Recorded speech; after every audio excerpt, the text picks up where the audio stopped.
Hello दोस्तों, कैसे हैं आप सभी। उम्मीद करता हूँ आप सभी बहुत ही अच्छे होंगे। तो आज के इस वीडियो में हम पढ़ने वाले हैं क्लास 12 फिजिक्स का तीसरा चैप्टर जो है विद्युत धारा। इस चैप्टर का ये पहला लेक्चर है। आज के इस वीडियो में हम पहले अपने दो इंपॉर्टेंट टॉपिक को आज के इस वीडियो में जानने वाले हैं। जिसे पहले हम जानेंगे कि विद्युत धारा किसे कहते हैं। विद्युत धारा के बारे में टोटल चीज हम एक्सप्लेन करेंगे, ठीक है। इसके बाद हम जानेंगे कि विद्युत वाहक बल किसे कहते हैं। इसके बारे में भी हम पूरा डिटेल में एक्सप्लेन करने वाले हैं कि इनका परिभाषा क्या होता है, इनका मात्रक क्या होता है, इनका फॉर्मूला क्या होता है, कौन सी राशि होती है, इसका बीमीय सूत्र क्या होता है। तो इन सभी चीजों पर हम पूरे डिटेल तरीके से एक्सप्लेन करेंगे। मैं आपसे केवल एक ही बात कहूंगा, यदि आप रट कर नहीं समझ कर याद करना चाहते हैं तो वीडियो को अंत तक बने रहें। आपको बहुत ही आसानी तरीके से समझ में आएगा और प्लस याद भी हो जाएगा। तो चलिए हम स्टार्ट करते हैं और समझते हुए चलते हैं।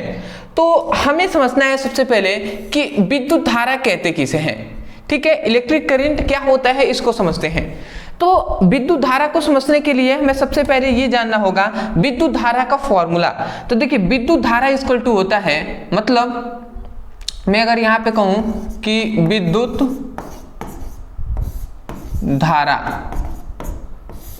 धारा इक्वल टू होता है आवेश बटे समय। ये क्या होता है, विद्युत धारा का ये फॉर्मूला है, ठीक है। विद्युत धारा इक्वल टू क्या होता है, विद्युत धारा इक्वल टू आवेश बटे समय होता है। अब यहाँ पे बात आती है कि यदि हम इसको संकेत रूप में लिखें, अभी आपको परिभाषा हम याद कराएंगे, निश्चिंत रहना है। मैं परिभाषा आपको याद कराना चाहता हूँ, नहीं तो परिभाषा तो मैंने यहाँ पे लिखा हुआ है, बट मैं चाहता हूं कि आप रट कर नहीं समझ कर याद करें। समझ कर याद करने के लिए थोड़ा सा आपको समझना भी तो पड़ेगा ना। तो विद्युत धारा को I से प्रदर्शित करते हैं, I इक्वल टू आवेश को Q से और समय को T से। तो हम इसको इस रूप में भी संकेत में हम इसको इस तरीके से भी लिख सकते हैं कि I equal to Q by T, ठीक है। तो यदि ये T क्या है, समय है, Q है आवेश। तो यदि T को हम जानते हैं, देखिए एक बात याद रखेंगे कि जब भी हम किसी भी भौतिक राशि का परिभाषा करते हैं तो यदि फॉर्मूले के नीचे यदि समय हो तो समय को हम समय ना कहकर हम उसको दर पढ़ते हैं। क्या कहते हैं, दर कहते हैं। तो यहाँ पे ये बात हो रही है कि मान लेते हैं सपोज डेट ये कोई एक चालक तार है, ये कोई एक क्या है, चालक है, ये कोई एक चालक है। तो यहाँ पे यही बात बताया जा रहा है कि किसी चालक में यदि हम आवेश प्रवाहित कर रहे हैं, मान लेते इसमें हम Q आवेश प्रवाहित कर रहे हैं, तो यदि किसी चालक में आवेश प्रवाह के दर को ध्यान से समझेंगे, किसी चालक में आवेश प्रवाह के दर को हम क्या कहते हैं, विद्युत धारा कहते हैं। मतलब यदि हम किसी चालक में आवेश प्रवाहित कर रहे हैं तो उसमें जो लगा समय होगा वही समय विद्युत धारा कहलाता है। तो हम यहां से कह सकते हैं कि किसी चालक में आवेश प्रवाह के दर को विद्युत धारा कहते हैं। तो ये हुआ आपका पहला डेफिनेशन जो कि हमने यहां पे लिखा है कि किसी चालक में आवेश प्रवाह की दर को विद्युत धारा कहते हैं। किसके, आवेश प्रवाह के दर को, ठीक है। ये बात आप याद रखेंगे कि आवेश प्रवाह के दर को हम विद्युत धारा कहते हैं। तो ये तो हमने पहला एक डेफिनेशन बोल दिया कि किसी चालक में आवेश प्रवाह के दर को विद्युत धारा कहते हैं। बट अगर इसके हम फॉर्मूले से भी एक हम इसका डेफिनेशन करना चाहें तो हम कर सकते हैं। यदि ये T है, T क्या है, समय है। तो यदि T क्या है, समय है, मैं यहाँ पे लिख दे रहा हूँ समय। यदि T क्या है, समय है, तो यदि समय को हम मान को मतलब T के जगह पर यदि हम 1 ले लेते हैं, T इक्वल टू 1 हो जाए। 1 मतलब कि एकांक, 1 मतलब 1 को एकांक कह सकते हैं या इकाई भी कह सकते हैं। तो यदि T इक्वल टू 1 हो जाए तो T के जगह पर 1 हो जाएगा। तो इसका मतलब क्या होगा कि I होगा वो Q के बराबर हो जाएगा। इसका मतलब जो I होगा ना वो Q के बराबर हो जाएगा, जो I होगा वो Q के बराबर हो जाएगा। हम इतनी बात जानते हैं Q क्या है, आवेश है, और T क्या है, I क्या है, I है विद्युत धारा, तो यहाँ से हम ये भी परिभाषा कह सकते हैं, देखिए अब ध्यान से समझेंगे, ये है तो हम कहेंगे कि किसी चालक में, कोई भी चालक की ही बात हो रही है, चालक में ही आवेश प्रवाहित कर रहे हैं, तो किसी चालक में एकांक समय में प्रवाहित आवेश को विद्युत धारा कहते हैं। बात समझ में आ रहा है? परिभाषा रटना नहीं, समझना है हमें। तो हम यही कह रहे हैं कि किसी चालक में एकांक समय में प्रवाहित आवेश को विद्युत धारा कहते हैं। तो मैं आशा करता हूं कि आपको आसानी तरीके से दो डेफिनेशन आपको याद हो गया होगा।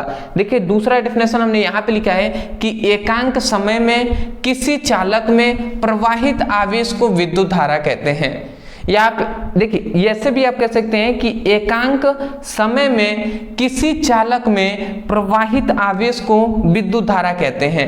या आप ऐसे भी कह सकते हैं कि किसी चालक में एकांक समय में प्रवाहित आवेश को विद्युत धारा कहते हैं। देखिए यदि आप समझे रहेंगे तो किसी तरीके से भी आप बता सकते हैं। मैं आशा करता हूं आप समझ गए होंगे। दो हमने डिफिनेशन आज के इस वीडियो में विद्युत धारा के बारे में बताया है। पहला कि यहां से हमने बता दिया कि किसी चालक में आवेश प्रवाह के दर को विद्युत धारा कहते हैं। या तो आप ये कह दीजिए या आप ये भी कह सकते हैं कि किसी चालक में एकांक समय में प्रवाहित आवेश को विद्युत धारा कहते हैं।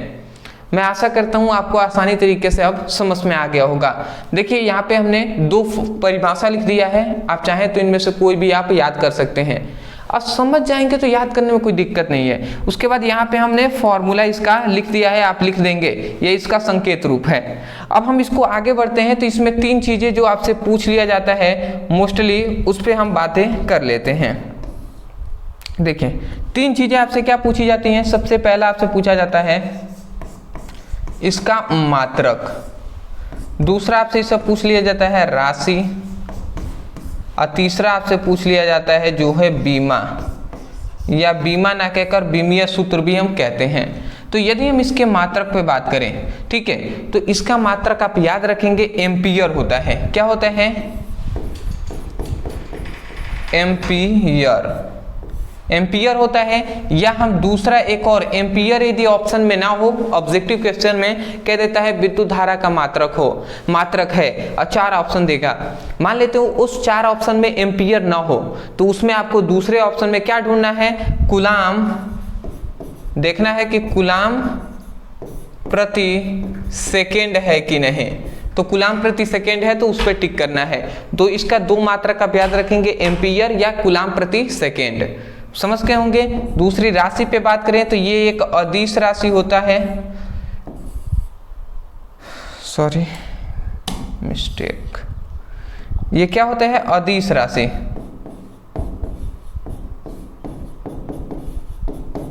ठीक है। जहां तक बात करें हम बीमा पे तो इसका बीमीय आप याद रखेंगे, इसका बीमीय सूत्र होता है ए। ठीक है, केवल ए होता है। या आप इसको, या आप ऐसे भी लिख सकते हैं कि M0 L0 T0 A, तो ऐसे भी आप चाहें तो लिख सकते हैं।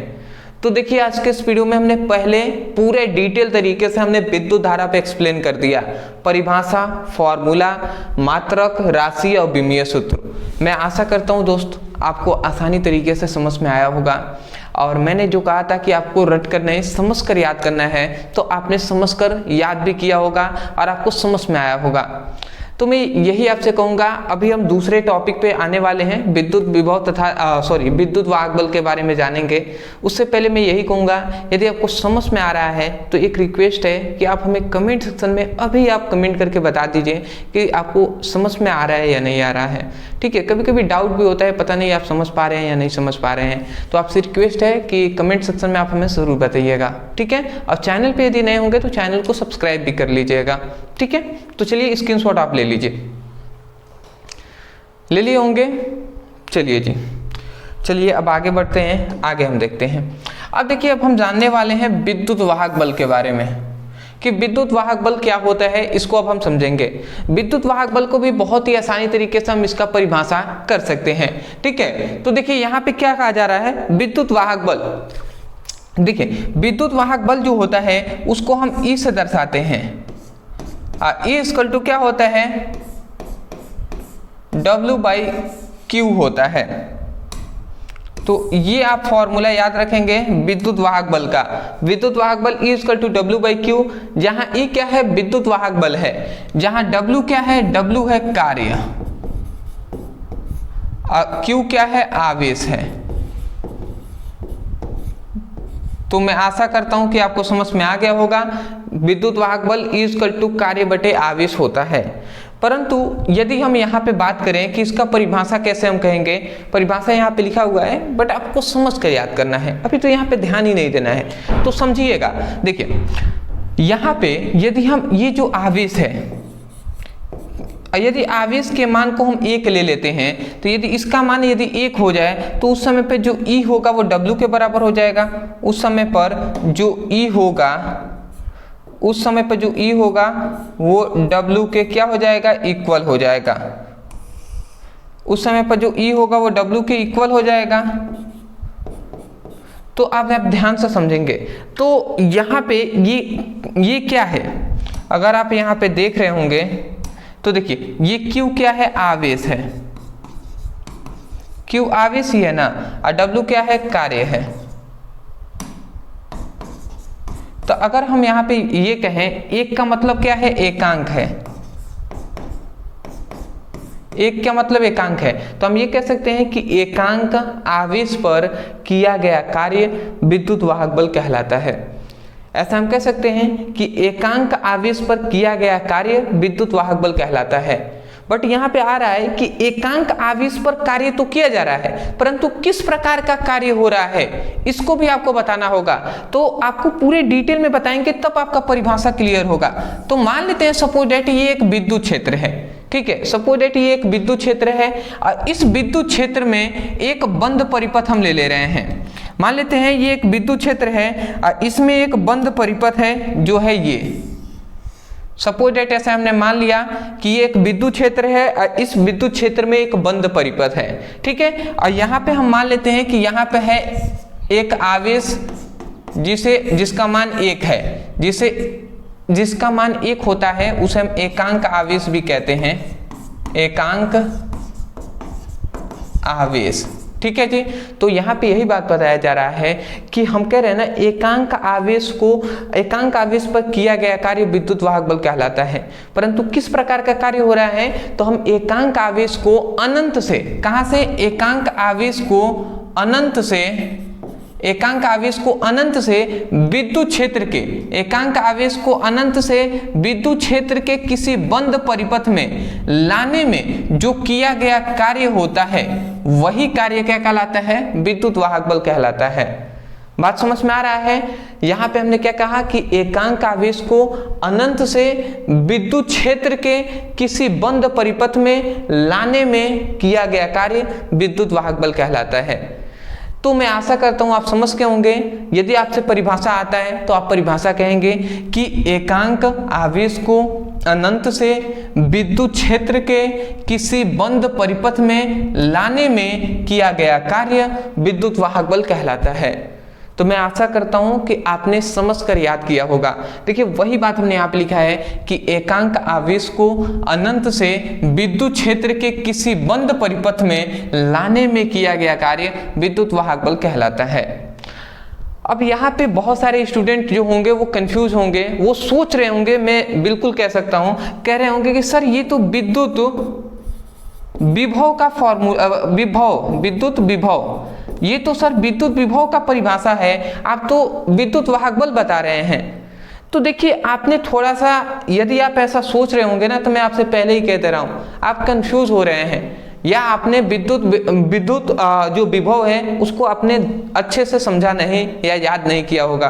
उसमें हमने विद्युत विभव में हमने ये कहा था कि एकांक आवेश को अनंत से विद्युत क्षेत्र के किसी बिंदु तक लाने में, विद्युत क्षेत्र के किसी बिंदु तक लाने में किया गया कार्य विद्युत वाहक बल कहलाता है, सॉरी विद्युत विभव कहलाता है। परंतु इसमें हम कह रहे हैं कि एकांक आवेश को अनंत से विद्युत क्षेत्र के किसी बंद परिपथ में, विद्युत क्षेत्र के किसी बंद परिपथ में लाने में, यहाँ पे एक एक्स्ट्रा चीज हम कह रहे हैं कि विद्युत क्षेत्र के किसी बंद परिपथ में लाने में जो किया गया कार्य होगा वो विद्युत क्या कहलाएगा, विद्युत वाहक बल कहलाएगा। तो यहाँ पे एक बंद परिपथ होता है अब विद्युत विभव में कोई बंद परिपथ नहीं होता है, केवल विद्युत क्षेत्र होता है। तो मैं आशा करता हूं आपको समझ में आ गया होगा। आगे बढ़ें। अब यहाँ पे 3 चीजें आपसे पूछी जाती हैं। मात्रक पे बात करें, मात्रक इसका हो जाएगा जूल प्रति कूलाम। ठीक है जी, मात्रक जूल प्रति कूलाम हो जाएगा। राशि पे बात करें तो राशि हो जाएगा अदिश। यदि हम इसकी बीमा पे बात करें तो इसका बीमीय सूत्र आप याद रखेंगे, m L2T-3 A-1 होता है। ठीक है, तो ये बात आप याद रखेंगे। मात्रक, राशि और बीमीय सूत्र ये आपने समझ लिया। मात्रक जूल प्रति कूलाम, राशि अदिश राशि और बीमा क्या होता है, ML2T-3 A-1 होता है। तो सबसे पहले आप स्क्रीनशॉट ले लीजिए। ठीक है, ले लिए होंगे। चलिए जी, तो मैं आशा करता हूं दोस्तों आपको आसानी तरीके से आज के इस वीडियो में विद्युत विभव और विद्युत धारा और विद्युत वाहक बल आसानी तरीके से 2 टॉपिक क्लियर हो गए होंगे। ये दोनों टॉपिक बहुत ही इंपॉर्टेंट थे, तो मैं आशा करता हूं आप समझ गए होंगे। अदरवाइज मैं यही कहूँगा, यदि आपको पसंद आया है और अभी तक आपने वीडियो को लाइक ना किया है तो वीडियो को लाइक कर दीजिएगा। चैनल पर नए होंगे तो चैनल को सब्सक्राइब कर दीजिएगा, क्योंकि हम आगे भी आपके लिए ऐसे ही कॉन्टेंट प्रोवाइड कराते रहेंगे। और दूसरी बात ये भी है कि देखिए, ये पहले इस चैप्टर का ये पहला लेक्चर है और इसमें हमने पहला इंपॉर्टेंट 2 टॉपिक को पढ़ा दिया। तो इसी प्रकार हम सभी इंपॉर्टेंट चैप्टर वाइज पढ़ा रहे हैं सभी टॉपिक को। तो यदि आप पढ़ना चाहते हैं क्लास 12th के फिजिक्स और केमिस्ट्री का सभी इंपॉर्टेंट टॉपिक, तो डिस्क्रिप्शन बॉक्स में लिंक आपको मिल जाएगा फिजिक्स की, केमिस्ट्री का। तो आप जाइए उस पर क्लिक करके अपनी अच्छे तरीके से पढ़ाई कीजिए। और नोट्स के लिए यदि आप लेना चाहते हैं तो ओनली आपको 99 रुपये में पूरे फिजिक्स के 14 चैप्टर का नोट्स आपको दिया जा रहा है। तो व्हाट्सएप नंबर पे आप मैसेज कर लीजिएगा, उनसे कहिएगा कि फिजिक्स का PDF नोट्स चाहिए, तो आपको वहाँ पे पेमेंट करने के बाद तुरंत आपको जो PDF नोट्स है वो सेंड कर दिया जाएगा। तो मैं आशा करता हूँ समझ गए होंगे। केमिस्ट्री का भी 99 ही है, तो आप ले सकते हैं। तो मैं आशा करता हूँ आप समझ गए होंगे। तो चलिए दोस्तों, आज के लिए इतना ही। मिलते एक नए टॉपिक के साथ, तब तक के लिए धन्यवाद।